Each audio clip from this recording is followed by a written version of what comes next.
Tamara Lackey here with reDefine Show, and in this follow-up conversation with Peter Hurley, he shares why he switched from modeling to photography and also discusses some great things to keep in mind if you're interested in shooting headshot photography, while showing us one more fantastic tip to keep in mind when photographing faces. Check it out. We're going to jump right in. Adorama TV presents the reDefine Show with Tamara Lackey, bringing fresh ideas and equipment favorites. You can check out much more content with photographers by watching Adorama TV. I am here with Mr. Peter Hurley. So obviously you came out of the model background, and that would make sense that you go a little into photographing people, but what cemented it for you that you wanted to work with people? Like, what did that mean to you? Honestly, it was like money. To tell you the truth, it was like I started shooting models because I was one and I had access to my agency. So I went into my agency and I said, hey, I picked up a camera. Do you mind if I photograph any? And it was guys at the time. I didn't have a makeup artist, so I didn't shoot any women. And she's like, yeah, you could shoot, you know. So I actually grabbed one of my friends and I shot him in the subway. And I was like, I photographed him in the subway. Sorry. And I brought the pictures and she was like, oh my gosh, you're really good. You can photograph anybody you want. Wow. And then that's how it started. So, but then I was trying to charge models, and it's hard because if they're modeling in New York with an agency, they generally have a pretty good look and a lot of photographers would want them in their books. So they don't pay very much. So I had a model that wanted to get an actor's headshot. And these headshot photographers created this market in New York where a headshot cost between $800 and like $1,000 back at the time. And I was like, wow, oh my gosh, if I could like do that and like figure out how to make a living at this. I was the model, actor, bartender dude. I was like bartending till 4 a.m. I remember I did this job. I bartended till 4 a.m. I got on the set, I fell asleep. The client called my agent. You know the model's sleeping? I was like, this is not good anymore. So I had picked up a camera, and this guy, I think it was a guy. No, it was a girl. It was a girl. This girl that was modeling and acting said to me, I need headshots. So I didn't know what to do. Like when you get somebody close to your camera and you have to do a headshot, it became so foreign to me because I was shooting models and they were full body or three quarters. But this gets very personal. Yeah, and you need eye contact in the camera. Yeah. So when I was shooting models and they're good looking and they're in an agency in New York, they can look around any direction you want and they just look cool and you just press the button. You don't need to say anything to them. The minute they look in the lens and they go like this, I feel like I don't have a shot. I'm like, they look blank. Why? And I'm like, why are you doing that? And they're like, what? And I'm like, well, you were fine when you looked over here, and then you looked at my lens and you got weird. Yeah. And then I realized everybody started doing that. So I started shooting actors, and they all got weird. And I was like, why are they getting weird? And why are celebrities so cool in front of cameras? And then I was like, something's going on. And I was like, Bruce, I shot with Bruce, and he shoots celebrities, and they look all cool. Yeah. And I was like, I don't know. Is it that actors are so stressed out about their headshots that they get weird? So I started to realize that it was about the direction. And when somebody gets weird, you gotta chill them out, and it comes through the relationship or the rapport that you build, and the amount, and what happened over the course of my career, the amount of time it took me to chill people out used to take me like an hour or 2 hours when I first started, and then it slowly got shorter and shorter and shorter and shorter, and now I can do it in like 30 seconds. Right, exactly. Yeah. Practice made perfect. All right, we're going to jump into watching a clip of you doing your thing. Before we do that, can you tell everybody where they can find out more about you? Your coaching website, which is? My coaching website's ph2pro.com. Yep. My main website's peterhurley.com, and everything links from there. I have a gear page called hurleyprogear.com. So those are the three main sites, and if they just check out peterhurley.com, they can get to everything. There's links to it.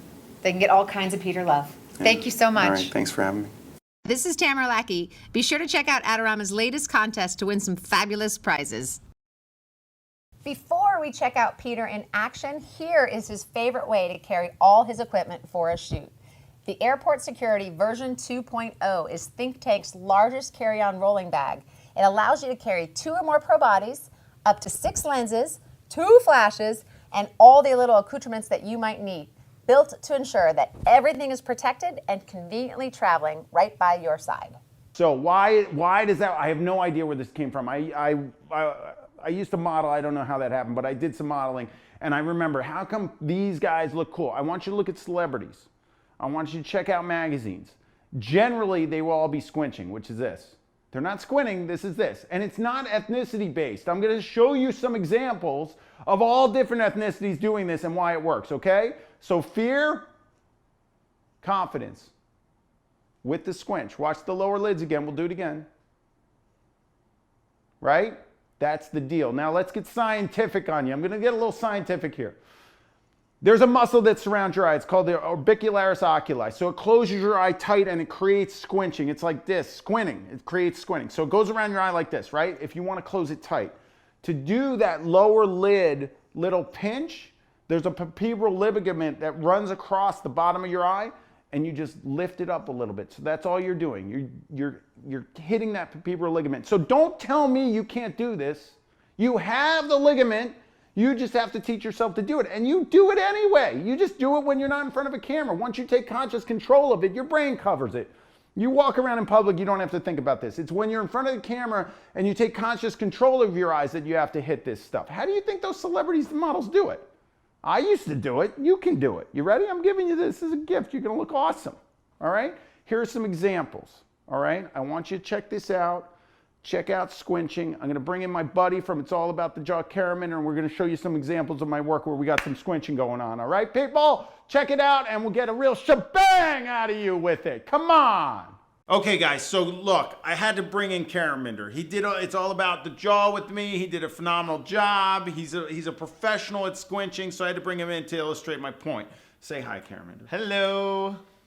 Okay, so here we go. Now, I just want you to go normal, relaxed eye. Just look in the camera with a normal, relaxed eye. Okay? Now, I want you to do what most human beings do when they look in the camera. Absolutely. Deer in the headlights. Go bigger. There you go. Now, relax. Not your whole body. You don't need to, like, tremble. Now, I want you to go relax. Now, I want you to throw in a squinch. Throw it in there. Yes, sock it to him. You ready? Now, show him the palpebral ligament. Show it to him. Come on, give him the palpebral ligament. There you go. There it is. You see that? He's got it. He's on the move. Come on. Bring it in for a landing. You got it? Bring your nose slightly towards me. Give him that. Give him a little jawline action at the same time. We're going to double it up here. Guys, so it's all about the squinch, and I brought in Karaminder just to do that. So thank you very much, Karaminder. You're welcome. Go big eyes one more time. Don't do that, people! Shebang! Thank you, Peter, so much for both great interviews and both great tutorials. Join me here next time on Adorama TV, and please don't forget to subscribe to Adorama TV for some amazing content by some of the best photographers in the field.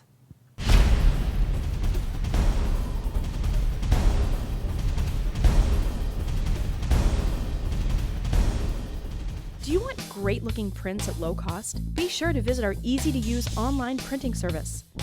Adorama Pix has professionals who treat your images with the utmost care that you can count on.